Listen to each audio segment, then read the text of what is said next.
Closed captioning for the Casey Malone Show is sponsored by Hunter Stevens Land Title Agency. Integrity, service, and commitment you can trust. Oh yeah, Casey Malone is serving up local. It's time for the stories of our region, the tastes, the sights, the sounds, and the people in and around the valley. Get ready for some local flavor on the Casey Malone Show. Today, it's fine craft beer made in Youngstown at Noble Creature Brewery. And I prepare my soon-to-be famous sausage risotto. But first, an all-accessible playground in Canfield. Well, phase one is nearing completion here at the Walnut Grove Playground, and Shelley Duchek is the president of the board. Excuse me very much.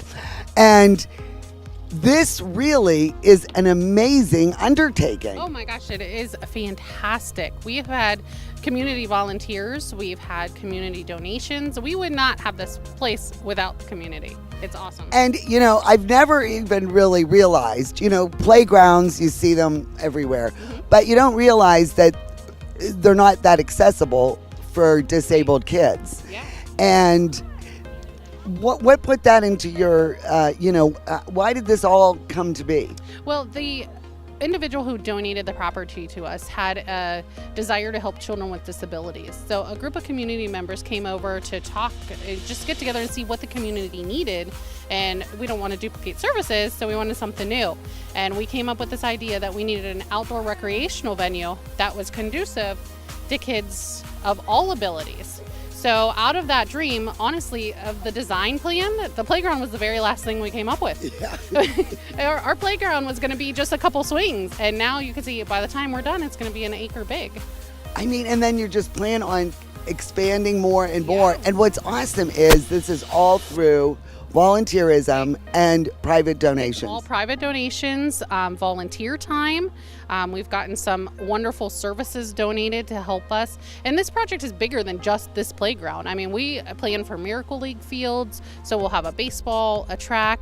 Behind the playground, there's actually accessible walking trails. So there will be nature trails through the wetlands. There's a bridge that connects to the Mill Creek Metro Parks bikeway. So there's all kinds of stuff for people to do when they come out here. And then are you reaching out to the different organizations that help, the children with disabilities?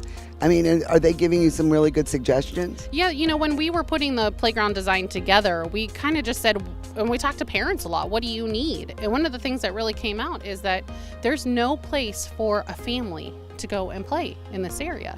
So if you have a child who's in a wheelchair, where's he going to go play with his sister? Because he can't get onto the play equipment going through the mulch and the rock. So this is a place where families can come together and just create memories and have fun, and it's inclusive. So you can play with your friends, you can play with your cousins, and just enjoy. There's no barriers on this playground. And when will this officially be open and ready to go so people can enjoy it? We are hoping in the next 4 to 6 weeks that we will have this open to the public. There's a few more things we need to do before we can, liability-wise and stuff, get this open to the community. But as soon as it is, it's going to be open during daylight hours. So, and we ask that people, when they do come out here, remember that it is all volunteers running this park. We don't have anybody on staff, so please throw your trash away. Keep the park clean. And we're still in the fundraising stage, right? We're still accepting funds. Yeah, we absolutely are. What you're looking at is really just the beginning of what we want to do. We have a dream to make an entire playground that is going to be an acre big. So when you look around here, there's not a swing on this playground. We need to add swings. We have plans for a zip line. We're putting in a sand pit, and we have this huge imagination area where there's a pretend fire truck that anybody can wheel up and just drive the fire truck from the top, the bottom. We have talk tubes so the people at the front of the truck can talk to the back. I mean, we tried to include everything we could possibly think of in this playground, so there is something for everybody. Amanda is also on the board, and as I look at all this equipment, how do you know to order what has inclusive, play materials? So when we were looking at each piece that was being put on this playground, we wanted to look at whether it was, it did sensory, it encompassed motor skills, cognitive, and social skills.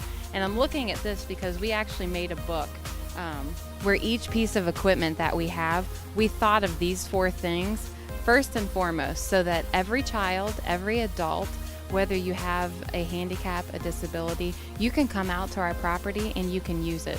So if you have a son who is in a wheelchair, but you have 2 typical daughters, where are they going to play? Well, when they come out here, they can play on everything. He can go up on the ramps, he can go down the slides, he can pull himself on stuff. There's actually, if you have autism, we have little spaces all over where you can kind of go in, get that sensory overload out of the way. We have a little cozy dome behind us, and you can hide in there. Get away from the noise, get away from the people. So each piece of equipment that is on our property has a specific purpose. How much property has been donated? So you're looking at an acre of... Just playground. So how much do you have to work with? 20 acres. 20 acres! I'm going to build a house in the back. Okay. Wouldn't that be You need awesome? some coffee? Yes, but I'll be like the caretaker. We could use you. You're hired. No, this really is a wonderful project. It really is. And do you come up with like ideas of, with your board and all your volunteers? Yeah, everything is done through volunteers. We make all decisions through a board. We are a 501c3, so we are run like a true board. Well, we are a true board. Any decisions that are made, they're made in a group. And all the decisions that we do make, they're very well thought out, and we have checks and balances in place because we do have a mission.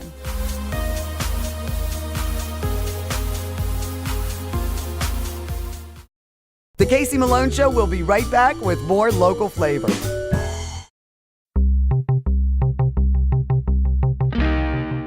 Summer means Magic Tree. Look at this patio. This is one of my favorite places to be on a summer night. Casey, we have all the things going on here at the Magic Tree on our beautiful patio. We have the Saturday Summer Music Series, not to mention all the other goodies like our seasonal menu. Absolutely. looky here. That's our can of chips, our cedar plank salmon, and this is our Casey and the Sunshine Salad. How you like that? And then My our gosh, seasonal drinks. round two. That's our mermaid Wow. water, and it ain't no water, by the way. And this is Oh. our fresh blueberry mule. Oh, that is beautiful. And I'm telling you, what is your slogan? Come to the Magic Tree to eat, drink, and celebrate. And I say repeat. Summertime is here. The living is easy. Get to the Magic Tree. Cheers. Cheers. Mayflower Wallum is your full-service independent insurance agency for what matters most. Home, auto, life, boat, RV, umbrella. We'll find the right product at the right price for your family. Mayflower Wallum with 3 locations to serve you. Here at the upstairs, we cater to everyone. When you come through the door, I treat you as though you're my friend. So there's all kinds of options here at the upstairs. There's something on that menu for everyone. Great food, friendly service, very clean restaurant. There's a lot of restaurants, a lot of good restaurants in our community. So I always feel honored when someone comes here. I want everybody coming through that door to leave here with a good experience. Part of growing up in Youngstown is growing up with Rowley Brothers Markets. Even friends who have moved out of town come to shop and say hi when they're home for a visit. And my family has always shopped at Rowley's, and today they are still my favorite grocery store. My recipes depend on the best ingredients, and that's why I get them at Rowley's, where you'll always find the freshest food at the best prices. Rowley Brothers is a proud sponsor of the KC Malone Show. The quality that customers have come to expect is true local flavor. $5 Burger Mondays at Sadie's Place, inside the Best Western, Route 46, Austintown.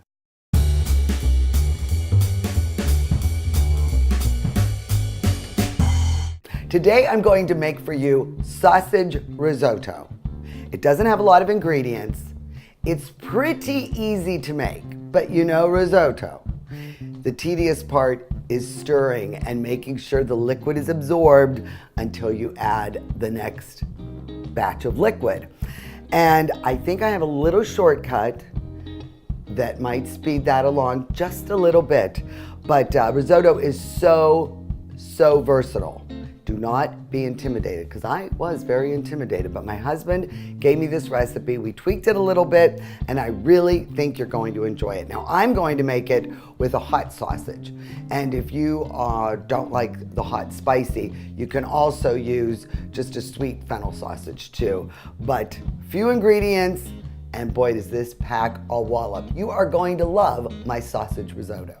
For this recipe, you'll need 1 to 1.5 pounds of hot or sweet bulk sausage, 6 cups of chicken stock, 2 tablespoons of unsalted butter, 1.5 cups of arborio rice, 1 large onion diced, 1/2 cup of dry white wine, 1/2 cup of grated Parmesan cheese, the juice from 1 lemon, and 1/2 cup of chopped fresh parsley for garnish. Now, with most of my rice dishes, I usually rinse the rice prior to using because you want to get the starch off of the grain.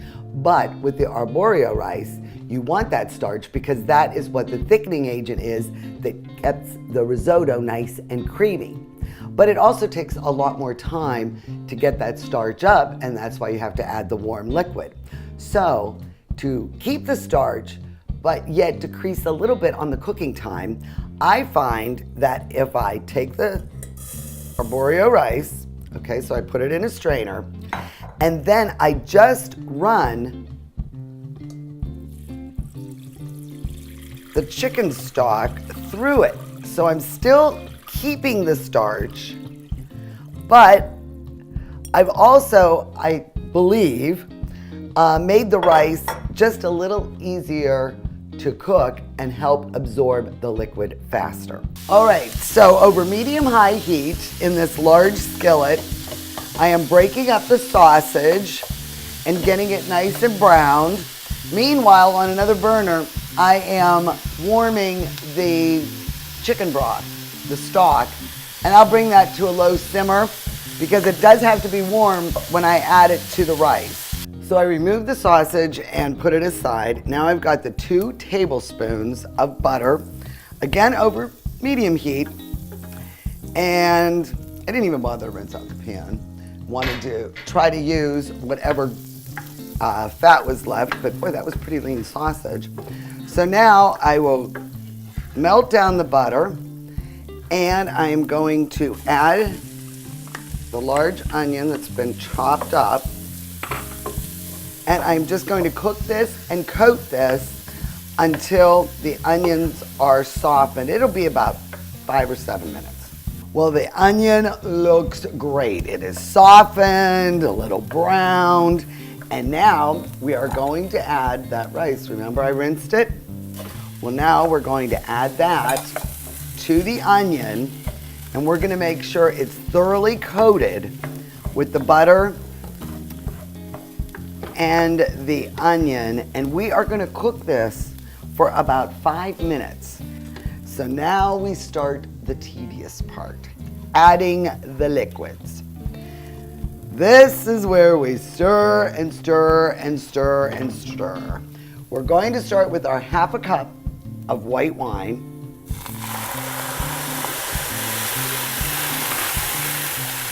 And we just stir this thoroughly until all of that water, or wine, turning water into wine, has been absorbed. So now, you see we've got our stock warming right here, and I am just going to do this ladle by ladle, okay? So 1 ladle at a time. It must be warmed. And you just continue to stir.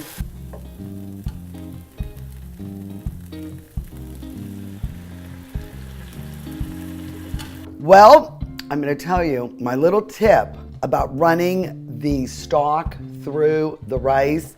I think it cut off almost 10 minutes of cooking and liquid absorption time. So do try that trick at home. And now look at that. All 6 cups have been absorbed. It's beautiful. It's creamy. I've turned off the heat. Now we will add the cheese. And I will stir this through and mix it in thoroughly. the cheese, and you can see it's melting nicely. I'm using a great Parmesan. I'm now gonna add the sausage back in. Yay! And we'll stir this in and mix that thoroughly. Oh my gosh, this is such a great dish. All right, now Jelaine joins me in the kitchen. After all the stirring and the liquid absorption is over with, here's our final step.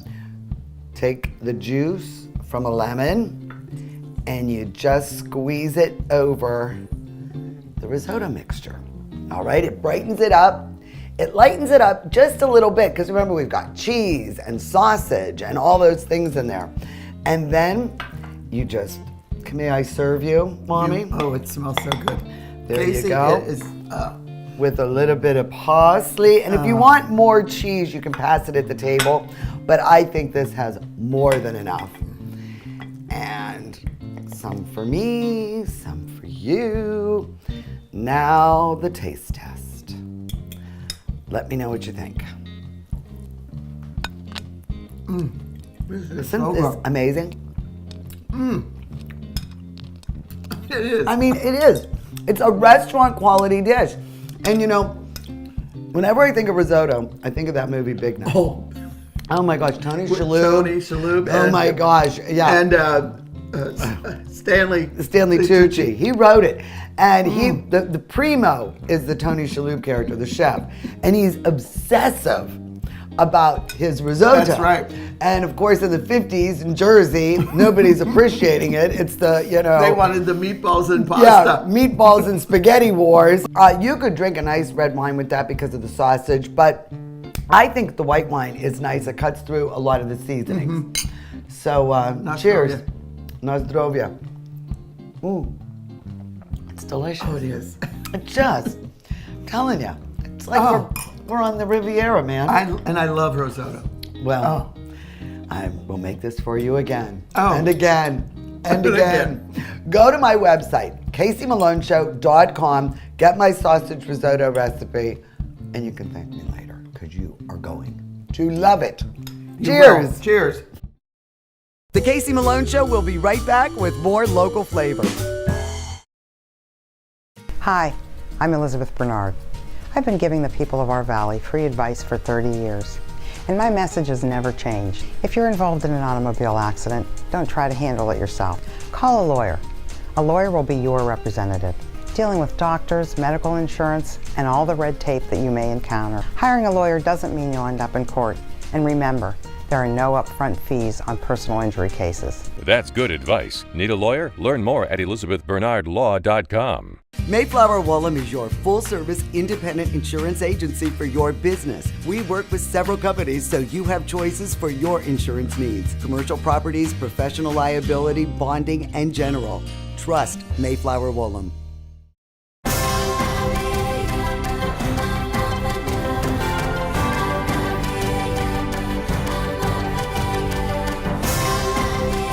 Join the Isle Purple Cat family. Employment opportunities are available. Given is living.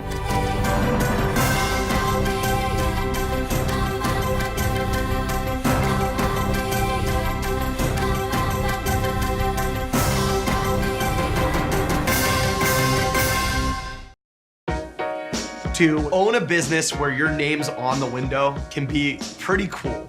That's my family. My name is Danny Catullo, and I'm the owner of Catullo Prime Meats. My grandfather started the business in 1962. I was able to take our old style butcher shop and bring it out to the new age using e-commerce to get our products to more customers. When we started shipping, there was not a ton of information out there. That's where we really worked with FedEx so they could be able to help us with our perishable shipping. We were taking on new purchases that we never had to make before. Boxes, coolers, ice packs, anything that was involved around shipping. So we can no longer do this with the cash that we had on hand. So because of the Plum Card from American Express and all of its benefits, it was a natural fit to help grow our business. And when someone calls and lets you know that you made their dinner, that's satisfaction that you can't get anywhere else. My mom was always in my corner. Always pushing me to do better. I couldn't have asked for a better mother. So when she needed assisted living, I did my research. Doctors, nurses, and others with family and assisted living, they all said, trust the name you know. Briarfield. For assisted living with top healthcare experts, a caring staff, and a comfortable home-like setting, trust the name you know. Briarfield. Trust the name you know. Briarfield. Proudly serving the Valley for over 20 years. Hi, I'm Bob Kamara. The time has come for me to step back and let my son Rob and daughter Brianna take ownership of Kamara Jewelers. We are celebrating my 41 years in the business with a huge retirement sale where store-wide discounts are up to 70% off. I want every piece sold. Nothing is held back. Beautiful diamond jewelry, colored gemstones, and more. Largest selection of engagement rings. Up to 70% off Kamara Jewelers' huge retirement sale. 4 for $5 till 6. Happy hour at Sadie's Place inside the Best Western, Route 46, Austin Town. Well, did you know that right now the only craft brewery in the city of Youngstown is Noble Creature, and it's owned by Marcy and Ira, and I absolutely love your establishment. Thanks. And it's been over a year now. You're growing pains and getting everything up and running. Mm-hmm. And are you happy with the progress you've made so far? Yeah, for sure. I mean, it's always a work in progress. We got a lot more work to do, but yeah, we've only officially been open for about almost 4 months now, but it was a year before that actually doing all the construction and the build out and everything. But still got a lot to do, but yeah, it's going great so far. And this is a historic building. You were telling me this was. Now, please rattle off your fun facts. It was the Butler Memorial Presbyterian Church, and it was built in 1923, and it was the first African-American Presbyterian church between Pittsburgh and Cleveland. Well, tell me about Noble Creature. Where did the name come from? I think it's a very noble name. I think it really sounds like a beer name. Yeah. I like it. It was kind of a mix. So our logo is a cat skull, and we had a black and white cat when we first moved to Youngstown when I was in college, and her name was Nurgle, and she was a really awesome cat. So it was sort of a little bit of a tribute to Nurgle, and then we had 2 pit bulls that we adopted. And we would tell them all the time what noble creatures they are. So like our pets are always a big part of our lives. Yeah, so. And all your pets are noble? Noble, yes. For the most part, yeah. I mean, really, they can't really be evil, right? I mean, it's a little dog or a cat. Chelsea, sometimes. Where does one go to get these skills to become a brewer? Well, I got into craft beer. It was the first time I had a craft beer. It was like Ommegang Rare Voss, and I was drinking Old German in college, and it's just like, oh man. Yeah, what was your aha moment? What kind of beer was it? Ommegang Rare Voss, and it was Belgian double, kind of like a dark Belgian style ale. I was like, I had no idea if that's what beer could taste like. So, okay. I kind of get interested in that at that point, and then started home brewing. And then one of my teachers at Edinburgh, went to school, was a home brewer too. So he kind of like showed me the ropes and gave me a bunch of literature. And then it basically was just reading a lot and just kind of testing out recipes and just learning as I went home brewing. So you always made this. So then you started making it at home. Yeah, I started home brewing, and then I worked at a brewery in PA for 4 years, and learned a lot there for sure. And then basically we were looking for a place in Youngstown. So we moved here like 8 years ago after college, and then bought our house about 5 years ago. So we've been looking for a place for a while. I think your beers are very good. Thanks. And I don't think, I've been to a lot of, the different breweries nearby, and maybe 1 or 2 sour offerings. But you have always at least 3, 4, 5. You obviously, I love the sour. All right, good. And where did that trend come from? Like, where does the sour trend? Because that's basically been only in the last 3, 4 years. Yeah, I mean, it's definitely an old style beer, especially like lambic producers, and so it's been around for a long time. But I think there's a lot of American breweries that are kind of bringing the style back. What country would that come from? The lambic, is that German? That's Belgian. So yeah, Belgian lambic brewers, and they would that's been around for a really long time. And I think there's kind of like a renaissance in the States now, where breweries are actually learning, all the different microbes that go into making those beers and learning how to work with them back, 10, 15 years ago. There wasn't a whole lot of information about that, but there's a lot of people leading the way. And that is required. Is that really what helps with the sour? How do no, you, it's not. Yeah, fruit's not necessarily required in like a sour beer, especially or like a lambic beer, but it definitely accents some of the acidity from the beer and kind of like the funkiness depending on what you're doing. And then now the kitchen will be opening very soon, and you will be the chef extraordinaire behind the scenes. And that'll really add, though, don't you think? Yeah. For your customers. Yeah, definitely. And then also once the kitchen's open, our hours will expand too. So we'll be open earlier and then more days. And what will your offerings be out of the kitchen? We're gonna do a lot of spent grain breads and homemade bagels. So we'll have some sandwiches, appetizers. I'm gonna do some meat and cheese pairings that go with each side of the board. So we'll have some pairings for clean beers and some pairings for the sour, funky beers. So is this what you thought it would be? I mean, owning this business, how has it been? I mean, that had to be so scary when you first really undertook it. I honestly had no idea. It's definitely a lot of paperwork and a lot of just doing stuff on the business side of things, and honestly feel like I'm kind of slacking on at the moment because I'm trying to get everything else up and running and keep trying to get to just making beer and kegging beer and I think we didn't think that the construction part would ever actually end. Yeah. So then when we finally opened, it was like we didn't have any idea what it would be like. Oh, wow, here we're open. So. You were, over a year. You've been putting this together. Yeah, for sure. I think it's great. I really do. I think you did a beautiful job. The Casey Malone Show is sponsored in part by Denise and John York and the DeBartolo Corporation.